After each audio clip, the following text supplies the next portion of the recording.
8 de la mañana con precisión suiza comenzamos la agenda económica de este viernes acá en CNN Chile y que el primer tema que queremos desarrollar es algo que solamente en apariencia puede sonar contradictorio porque la Comisión de Derechos Fundamentales de la Convención ayer revisó dos propuestas de normas, una por parte de los propios convencionales y otra por parte de normativa popular, que ambas, el foco principal era la libertad de emprender. ¿Y por qué le digo algo que podría ser contradictorio?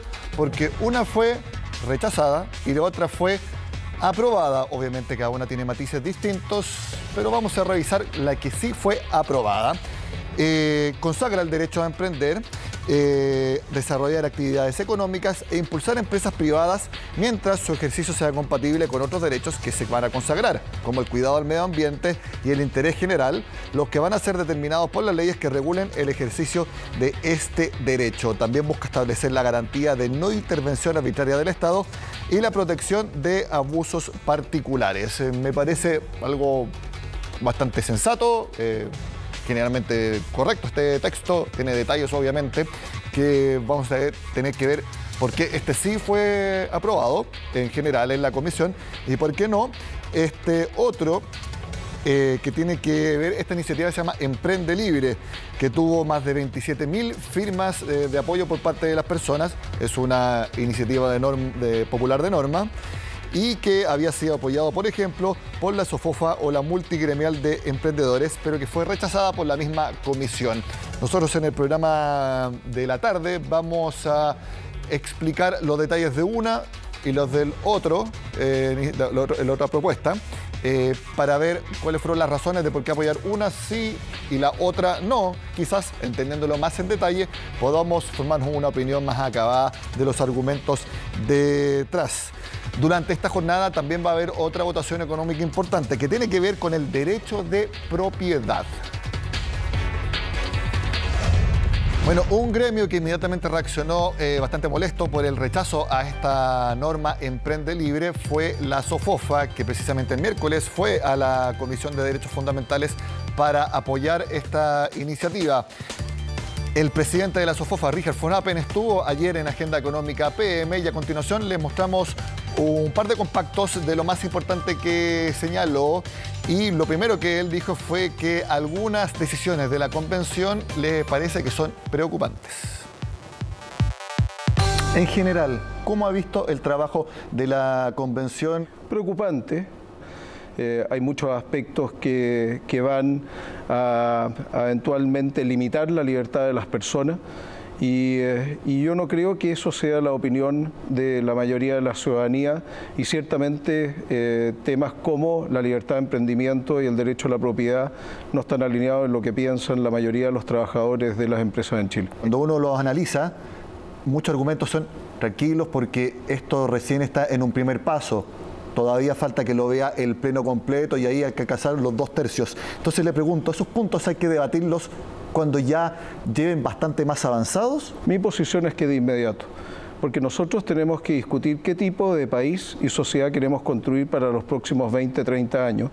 Entonces, cuando hay un cuestionamiento sobre la inserción de Chile en el comercio internacional y en el mundo, algo que ha costado mucho construir y en el cual gran parte de nuestro PIB depende del comercio internacional, no se condice con la realidad y donde están las oportunidades de crecimiento también para el desarrollo de las personas. ¿Qué apoya usted, Richard von Appen, para el próximo Congreso?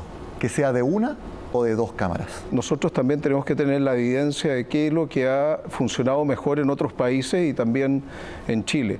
Bueno, yo creo que cuando hay una demanda respecto a esta representación territorial es importante de que siga una institución como el Senado, de que uno le podrá modificar algunas atribuciones, algunas características. Pero yo creo que la estabilidad y donde haya además un contrapeso a la figura del presidente y también el rol que juega el Poder Judicial, creo que los tres poderes del Estado que tengan una independencia y también fortaleza para poder hacer estos contrapesos es importante para el desarrollo de los países. ¿Usted es partidario de que se respeten los plazos ya establecidos de la convención? Estos plazos los conocíamos de antes o fueron fijados, así que la convención sabía exactamente cómo tenía que ir a avanzar con cada uno de los aspectos. Y por otro lado, esto está trayendo mucha incertidumbre interna y también externa respecto de cuál va a ser la carta fundamental que nos va a regir para los próximos 20, 30 años. Seguir dilatando esto yo creo que no es bueno, pero indudablemente necesitamos una buena constitución. Entonces, si esto requiriera más plazo, bueno, va a haber que buscar cómo ajustar, pero ojalá que se pueda esto resolver lo antes posible. Yo creo que nosotros necesitamos una nueva constitución y tenemos que resolver esto, pero no da lo mismo. Una nueva constitución tiene que ser una buena constitución, porque si no vamos a entrar en un problema. Esta tiene que ser una constitución que abarque y sea respaldada por la gran mayoría de la ciudadanía. Y yo creo que ambos propósitos se pueden lograr en este plazo, y espero de que en las próximas semanas y próximos días especialmente vaya a primar la sensatez y la responsabilidad. En la misma conversación con Richard von Appen hablamos también sobre el momento de alta inflación en nuestro país y en el mundo. Sobre ese aspecto y también otras materias, el empresario señaló que la incertidumbre se va a mantener y que, por ejemplo, las cadenas logísticas del comercio marítimo en todo el mundo, que Richard von Appen conoce bastante bien por el negocio portuario en el que ha estado involucrado durante toda su vida a través de su familia, él cree que esas cadenas logísticas todavía van a seguir muy colapsadas por bastante tiempo. El nivel de incertidumbre que hay en Chile, a pesar de que con la llegada, como hablamos, del gabinete trajo algo de tranquilidad, pero la convención es algo muy relevante y también la incertidumbre internacional. Es decir, los problemas que estamos viendo hoy día en Europa, en Ucrania, con Rusia y las presiones inflacionarias, porque hemos visto de que también Estados Unidos acaba de reportar que tiene la inflación más alta en 40 años, entonces todo eso trae incertidumbre para la inversión. ¿Esa incertidumbre entonces se mantendría al menos hasta el plebiscito de salida? Espero que no, pero puede ser que esto se mantenga por un buen tiempo hasta que no haya claridad. ¿Le preocupa el nivel inflacionario en nuestro país, más allá del número actual, que es 7,7% en los últimos 12 meses, de que sea algo más permanente y no solamente coyuntural? Bueno, es una pregunta que también hay a nivel internacional, si esto es algo temporal o es algo más permanente. La verdad que no puedo responder porque no lo sé y vamos a ver los datos en los siguientes meses. Lo que sí está ocurriendo es que hay un problema serio hoy día en la cadena logística. Bueno, esto ha estado bastante divulgado también y la verdad que no se ve que esto se vaya a resolver lamentablemente en el corto plazo. Todavía no hay una mejora notoria en las rutas comerciales y sigue entonces el problema de estancamiento. Bueno, los datos que hemos estado recibiendo es que el nivel de congestión en puertos muy importantes, donde está más concentrado hoy día el problema en la costa oeste de Estados Unidos, en los puertos de Long Beach y Los Ángeles, que están vecinos, es de que hay 80 naves ancladas en las afueras esperando sitio. Esto ha hecho de que uno ha escuchado incluso que hay grados de desabastecimiento en algunas localidades al interior de Estados Unidos. En todo eso yo creo que va a tomar más de lo que se anticipaba. Usted me dijo que el precio de los fletes marítimos había subido hasta 7 u 8 veces respecto a lo que era prepandemia. ¿Cómo están esos precios hoy? Se han mantenido, han bajado en algunas rutas algo, pero en general siguen a niveles muy altos y ese también ha sido el caso de algunas exportaciones chilenas. Eso no vemos de que vaya a haber un cambio significativo, al menos en el primer semestre del 22, pero yo veo difícil que vayamos a ver los niveles que veíamos hace 3, 4 años que vuelvan en los próximos 5 años. Vamos a revisar ahora los mensajes que dieron los especialistas del mercado en la encuesta de expectativas económicas que publicó ayer el Banco Central en cuanto a tasa de interés, inflación y otros índices. Por ejemplo, para la reunión de marzo, todavía el Banco Central no dice si va a adelantar una reunión para febrero. Para la de marzo, el mercado espera que el alza en la TPM sea de 125 puntos base y que entonces llegue a 6,75%. Actualmente está en 5,5%. ¿Cuál sería la inflación de febrero? 0,6%, la mitad de lo que fue en enero, para cerrar el año en 5,3 puntos. Y esto es importante. Esto es 1,5 puntos más de lo que solamente estimaban hace un mes. Esto es muy relevante. ¿Cuál sería el crecimiento en enero? 9,13%. Recordemos que en enero y febrero del año pasado aún manteníamos caídas en la actividad, por lo tanto esto está muy influenciado por la baja base de comparación. Desde marzo en adelante ya tenemos crecimientos altos el año pasado, por lo tanto la base de comparación, reitero, desde marzo en adelante es fuerte y ahí podríamos ver o crecimientos muy bajos o más a mitad de año directamente caídas, reitero, por la alta base de comparación. ¿Cómo sería el crecimiento de 2022? El mismo fenómeno, alta base de comparación, sería 2,1% el avance. Esto es un sexto del 12% con que cerró 2021. Así funciona la economía y las comparaciones. ¿Y cómo sería la inversión durante 2022? Apenas un crecimiento de 0,4% y tiene que ver con lo que mencionaba Richard von Appen en la entrevista. La incertidumbre se mantiene hasta que no haya definiciones de la Convención Constitucional, del gobierno entrante de Gabriel Boric y también de la situación internacional con el restablecimiento de las rutas comerciales. Mientras, acá en Agenda Económica seguimos contándoles y manifestándoles recomendaciones de inversión en tiempos de alta inflación, alta incertidumbre, algo que hemos hecho durante toda la semana, lo seguimos haciendo ahora. Si comparamos a noviembre del año pasado con enero de 2020, el último informe de política monetaria entregado por el Banco Central es claro. Los saldos en las cuentas corrientes y vistas de las personas se duplicaron, creciendo en total cerca de 19.000 millones de dólares. Esto en medio de ayudas estatales y retiros de los fondos de pensiones. Y si 2/3 se ocuparon en gastos de consumo, hay otros que han podido ahorrar parte de ese dinero. Me quedó algo. Lo que pasa es que uno igual saca la plata, hace todo el retiro, pero no ocupa todo 100%. Más que nada por alguna contingencia, ¿cierto? Si te llega a pasar de nuevo, bajan el sueldo de nuevo, tienes un margen para poder ocupar. Cristiano ocupó parte de sus retiros de fondos para cambiar su automóvil, pero con el dinero que aún tiene piensa invertir en algún emprendimiento. Otros métodos no lo convencen y la verdad es que si usted tiene un pequeño capital, los especialistas se inclinan por esta opción. Algún activo que nos ayude a producir, una maquinaria, algo que nos permita, ya sea a nosotros o a alguien con quien estemos trabajando, apoyarlo en algún nivel de emprendimiento. Podrían iniciar con esta plata algún emprendimiento, que eso sería una excelente forma de usarlo. No todos a lo mejor tienen las capacidades para eso y en ese sentido es mejor tener estos recursos sin que tengan demasiado riesgo y en eso una buena alternativa es la cuenta 2 de la AFP porque no cobra comisión de mantención. La cuenta 2 o los depósitos a plazo pueden ser otra alternativa para quienes tienen aún dinero en sus cuentas personales y no quieren correr tantos riesgos. Este, por ejemplo, es el camino que escogió Elizabeth. Tengo una parte en depósito a plazo, pero estoy en el proceso esta semana, de hecho lo hice.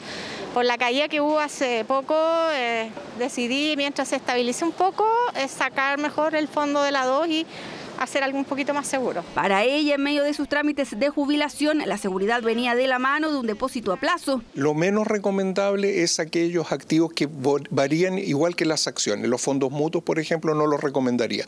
Recomendaría un depósito a plazo si el plazo es corto, porque con eso vamos a tener asegurada la tasa que el banco, que la institución financiera nos propone y vamos a poder usar la plata cuando la requiramos. La recomendación es no tener el dinero en las cuentas bancarias que a noviembre de 2021 tenían saldos promedios de 7,8 millones de pesos, un poco menos que en todos los otros meses del año pasado, pero definitivamente más que antes que comenzaran los retiros. Ahora, si usted no desea hacer una inversión ni le interesan las otras opciones, su camino podría ser este. Debiese restituirlo en los fondos.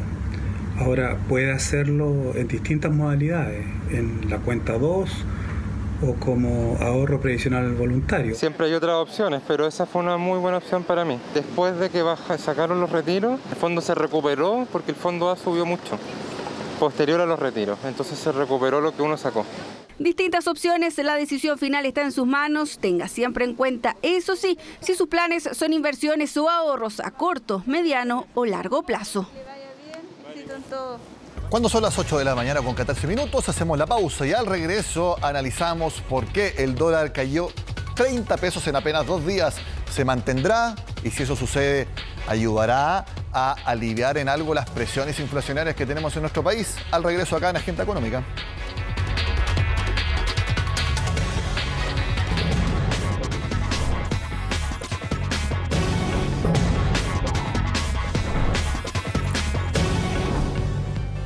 La última parte de la agenda económica AM de este viernes la dedicamos al dólar, porque como yo les dije antes de hacer la pausa, cayó en apenas 2 días 30 pesos. 798 fue el cierre de este jueves. En rueda posterior subió algo, pero queremos saber cuál puede ser la trayectoria del tipo de cambio. Lo conversamos con Benjamín Castillo, estratega de mercados de XTB Latam. ¿Cómo estás, Benjamín? Buenos días. Hola, muy buenos días. Muchas gracias por estar ahí.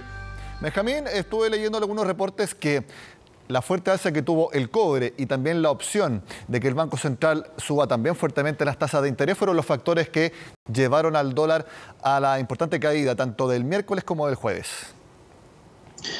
Sí, efectivamente es parte de las dos razones principales, tanto el cobre, en las últimas 2 sesiones, hablamos de la correspondiente al miércoles y al jueves, tuvo un alza importante, un 5% en 2 sesiones, bastante fuerte. Y también lo que ha pasado con el IPC y las probabilidades del Banco Central. De hecho, se está actualmente especulando con que el Banco Central va a necesitar una reunión de emergencia para hacer la alza de tasas antes de tiempo, ya que se considera que llegar hasta marzo sería un plazo demasiado largo y mientras antes reaccione el Banco Central sería mucho mejor para intentar controlar la inflación. Esos han sido los motivos que han llevado la fuerte caída del dólar peso actualmente.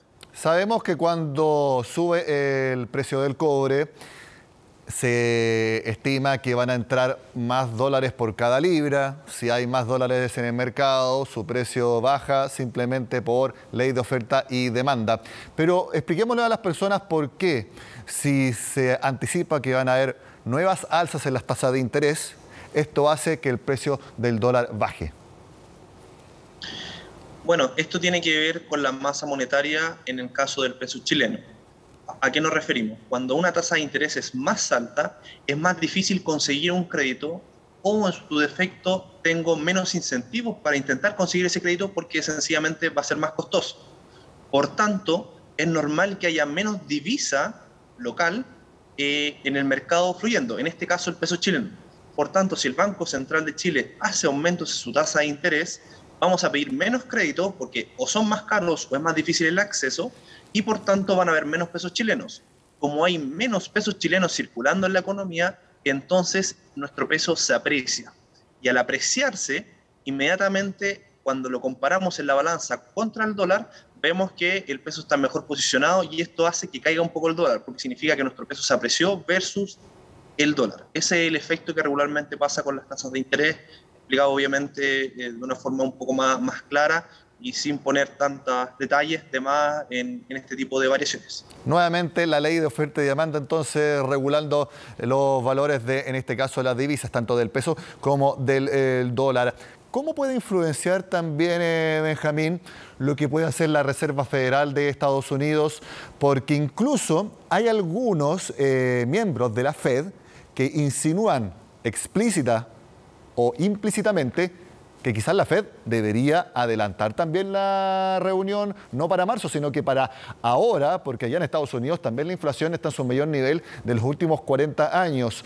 Y si se adelanta, también sería como lo que sucedía con el Banco Central, sería para subir la tasa de interés. ¿Cómo impactaría en el precio del dólar que allá en Estados Unidos se empiece a subir la tasa de interés?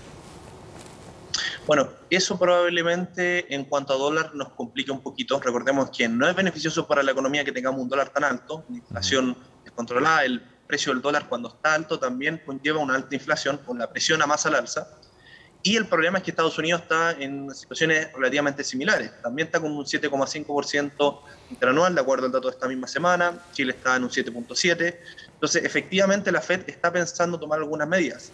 Nosotros vemos actualmente que es poco probable que la Fed adelante su reunión, eso no sería lo idóneo, pero sí hay mucha especulación de la reunión de marzo de cuánto se va a subir la tasa de interés.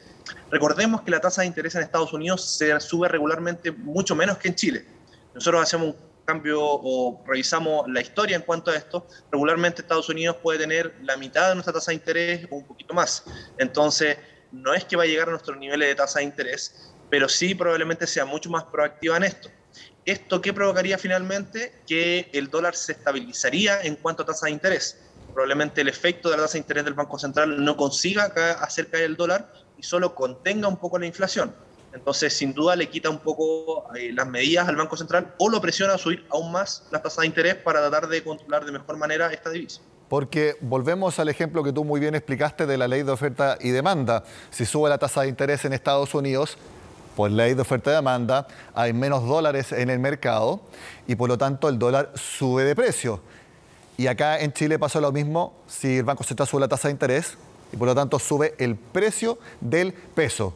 Pero sabemos que el alcance de la Reserva Federal de Estados Unidos es ¿cuántas veces mayor que la del Banco Central de Chile?